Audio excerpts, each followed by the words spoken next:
You know, for every time that this guy goes on an interview since he became part of this government, Daniel Bwala, I've always been asking questions, say, why they never carry this guy come and Rise TV? And there we go know whether you go fit talk or you no go talk. You know, say the guy sabi talk. If you know sabi interview him, you go just fall for his sweet mouth. That's correct. But now only Arise TV sabi enter person. They go enter you in and out without. Not be him the make like say, I am not afraid of coming to Arise TV. I am not afraid. In fact, send in your invitation. I will come. They don't send the invitation now. You don't go all the way and la parara. He wants us to take up. In fact, no way even sweet me now say. Everybody now for Arise now arsenal. Now machine gun, all of them. It's like there is this induction they do for them that makes them firebrand. See Ayo that just joined the other day. Ayo one piece. No be even when I go the reason say Rufai one kid this guy. Now Ayo finally one kid this guy. Though Rufai came with his own as they do now. You understand? But who finish work for this matter now? Ayo. Ayo we just join Arise TV which day? Ayo finish work.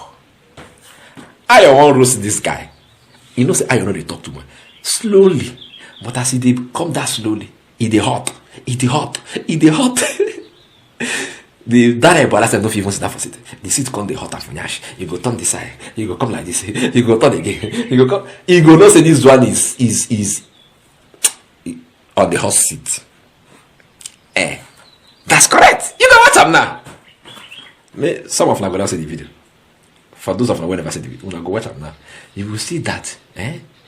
You will always look stupid when you decide to go against what you stand for or what you stand with in the past. Like something that you have stood with for a very long time. You are campaigning against it. Hey, this government, Tinubu government is a rubbish government. Give Tinubu 15 years, 20 years, nothing will change. Tinubu is an illegitimate president. Tinubu is a thief, is a certificate forger, is a drug baron. All of a sudden you come turn around now. Hey, Tinubu is the best thing that has happened to Nigeria. Tinubu is the ice cream of Nigeria. Tinubu is the shawarma of the north. Tinubu, you look no stupid now. I finally made him look stupid before everyone. No way even mad me. He said, they ask and say, okay, all this is where you talk in the past, how far? You know what he talk? He said, they are irrelevant.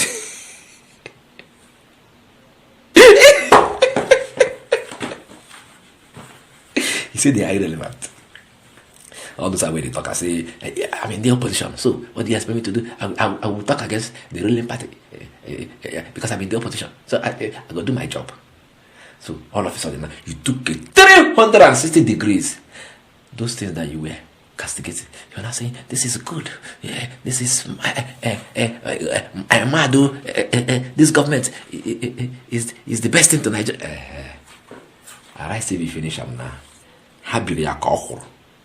They cut it like okra. Use them do soup. Some people use them do kilishi. Like Ayo use this guy do kili. But you know, because I talk too much. Watch this video. Can you meet you in a comment section? Go watch ya. You came in with a bang and you said you're a presidential spokesman. But Mr. Bayan, Anuga and the other people in the team corrected you and they redirected the position. I'll ask you two questions. Number one, what is your relationship like with them? Do you have the access? Is your office in the villa?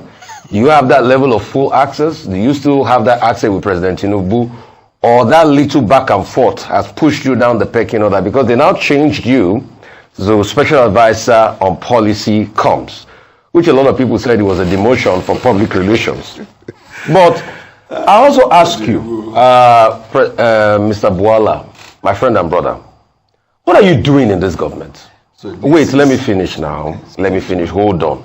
Just, what are you doing in this government? The same government that in an Arise interview in 2013, you described as president-select rather than president-elect, accusing INEC of manipulation and all of that.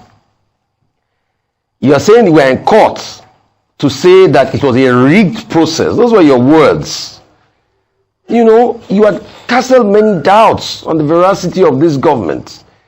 You know, you had said a lot of things against this government. So the question is, you know, people are asking, what are you doing in the same government at some point that you said, if they vote for APC, it will be like going to a night of 1,000 laughs? So thank you for having me. First of all, I do not think by 2013 you were recruited here. As at 2013, I think sometime around 2013 was when Arise TV launched in London. And at the time, I'm not sure you were with Arise. So first premise, mentioning of 2013 is wrong. And I have been appearing on Arise TV right from UK, even before the Nigerian Arise TV station also was open. Charles Anegolu will confirm, Andrew will confirm. So that one is one. The second one 2023. It's 2023 you said these things, but no, you just said 2013. It could be a slip of tongue. It's 2023 no, you said first admit that you were wrong, that you slip of tongue. Bwala, I know your deflection tactics. No, you can't blame me at the game. Did you or did you not say 2013? Go straight ahead. Answer the questions. I'm not writing jam here. Answer the questions. Answer the questions, Bwala. Did you say 2013 or did you not say 2013? It could have been a slip of tongue. Okay, then allow me to go ahead. The truth is, go ahead. Don't deflect. Answer the question. No, there's not. You see, no, it's a deflection tactics. Go ahead. See, let me tell you what cannot happen here. Yes, what cannot happen? That you cannot control me or talk to me like a secondary school student. Oh yeah, go ahead. If you ask a question, answer the question and listen to the answer. Yes. So that's the first correction. Yeah. The second correction has to do with what you wanted to know about our activities in Bwala. Ordinarily, I would have said it's none of your business, but I will help you. My office is 101 in the State House, Presidential Bwala. I'm a special advisor to the president. Was initially announced as special advisor, media and public communication, redesigned to special advisor, policy communication, status special advisor, no demotion, the same. I have unfettered access with the president. Last week, we had a meeting. Let us throw that one off the corner. You said Sunday Dare and Bayo Ononuga corrected me. That's wrong. It's a press statement that was issued from the presidency. There was no specific individual that corrected. Why did you call yourself presidential spokesman? Let me finish. I'm still a presidential spokesman. Okay. Yeah. The statement that was issued said that instead of one, there are 3 presidential spokesmen. Okay. Let us throw these ones that are not relevant. The reason I'm here today is because I have never been afraid to appear on Arise TV. I have been a friend of this TV station, and like I said when I began, I appear on Arise in London and here.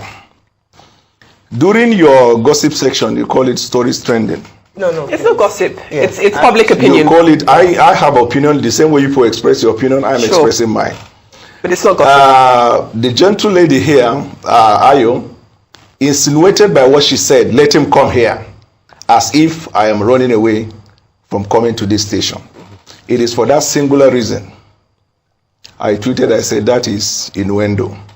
Fix a date and time, I'll be here, and I will come to the Lagos studio to answer your question. Very good. True to So time. we'll So answer the second question I asked you. What is the second question? The same government you said all those things about. Yes. That Tinubu didn't win this, and all of that. That process were shambolic. You were speaking for everything. Yes. You admit you said those things against this government. Why are you still serving in this same government? The government you called a night of 1,000 laughs if they get elected. Why are you serving in? Are you part of the joke? So if you ask the question, you wait for me to answer. Go ahead, Bwala. Good. I was in the opposition. Yes. In case you don't know, the role of the opposition is to oppose the government. In doing so, you de-emphasize the strength of the government and emphasize your strength. Where they have strength, you allow them to argue their matter. They rest their case on their strength and not on the weakness of the opposition. When I made a decision on the 10th of January, and after I visited the president, from that day till date, I speak well of the president and I support his activities. Now you ask, I spoke. Can I have water to drink, please? Sure. Yeah, please get him more. You said I spoke against him. You said a lot him. of things. You yes, delegitimized him. You said he was not a legitimate government. All the things you said. Do you still stand by them, or you had a change of heart? They are irrelevant. They are irrelevant. So the question is, you are not a man of convictions, because if you said those things out of your convictions, then so your convictions change. So here, every day, wiki, and at the end of the day, you people sat and nominated him as the best minister. So you are not a station of conviction. Anyway, it's not Arise that nominated him. It is this day that nominated him. This day, secondly, so you are saying you don't have convictions. That's what you're saying. You don't have conviction, wiki, and then you came together and Mr. Bwala. Okay. Mr. Bwala, thank you for honoring our invitation. Like you posted on your X that we should give a date and time and you'll be here, and you honor that you're here. So let's examine some of the things that you said, right? Yeah. And I say this because beyond conviction, you almost seem like a prophet. Beyond just touting the APC as, a party or a party that's a joke, you also examine the manifesto and analyze the policies of the president. So if we're talking about that now, that he's in government for close to 2 years, we'd see that some of the predictions you made were actually quite accurate. One of the things you said was that you will discover that every promise put in there, it's on its way. All right? Okay. Unless you can show that there is a plan to create production, everything is about borrowing. And they might end up borrowing your intestine, your kidney, and every part of your being. That's what you said. Now, this administration, since coming in, has indeed borrowed to the extent that Nigerians have started to raise concern around our debt burden. In fact, our debt to GDP ratio is at a record high. What do you have to say about this? Do you still agree? Do you still agree that there are better ways to address, our current economic situation, e.g., driving production, rather than borrowing, as you predicted before this administration came into power? So I criticized the administration because I was in the opposition. When I made the decision to support the president, I decided to pay attention to his policy, like you talked about the manifesto, and to further do research. Yeah. In doing so, I tried to look at where there is, for example, quote-unquote a failure. I try to know why. So, for example, there was a time there was this food inflation and it was carried all over the places. And then I tried to look at what actually is the cause of the food inflation. And then I realized there was a natural disaster in Borno, Yobe, Adamawa, which could have caused it. And then we have insecurity in the Northwest. So the research is to find a reason for whatever is the policy, the reason behind the policy. And then where, for example, there is a misinterpretation of the, implementation of the policy, we come out and we give our perspective. Government is not perfect. Government will never be perfect. Government is a work in progress. And at every given time, government assesses what it does, take feedback from Nigeria, improve upon it, and move forward. There is nothing magical about everything I said before and what I'm saying now. I said it in my capacity as an opposition. So you're saying that, so you're aligned with the borrowing tactic of this particular administration? I take exception to the use of the word line. Okay, so please, we were that person, because that's my take, like you mentioned. Yeah, so because my take is you're wrong in the use of that word. I just explained, I say as an opposition, I oppose the government. As someone supporting the government, I speak for the government. So you backtrack in terms of our ability to produce rather than borrowing?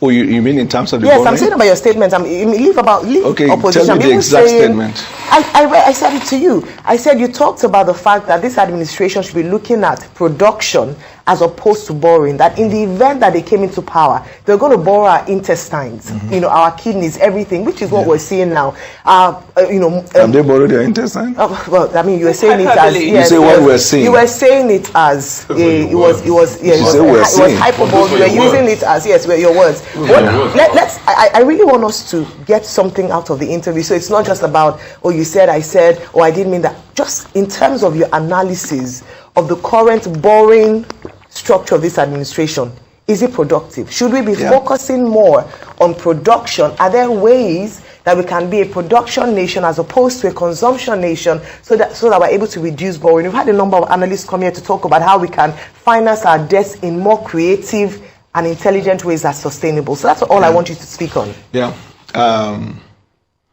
Government borrows and there is a justification for borrowing. Before now, I didn't care about whatever is the justification. But now I realize that for government to be able to carry out its mandate for the people with limited resources, that's the whole essence of economy. If you cannot find where you have revenue, or the revenue is not sufficient, then you have to borrow.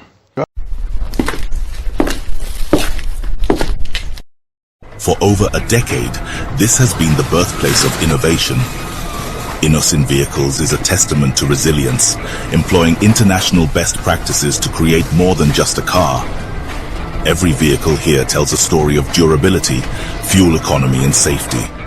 Crafted with the African spirit, the Nigerian heart. These vehicles surrounding me embody the unique concept of regionalization, each one designed to cater to the tastes and preferences of our people. From the streets in Nigeria to the terrains of the Sahara, these vehicles are designed for our roads, for our people. This is more than a vehicle. It's a symbol of our progress, our resilience, our collective success story. Your feedback drives us to continuously innovate and improve. Innocent Vehicle, the pride of African roads.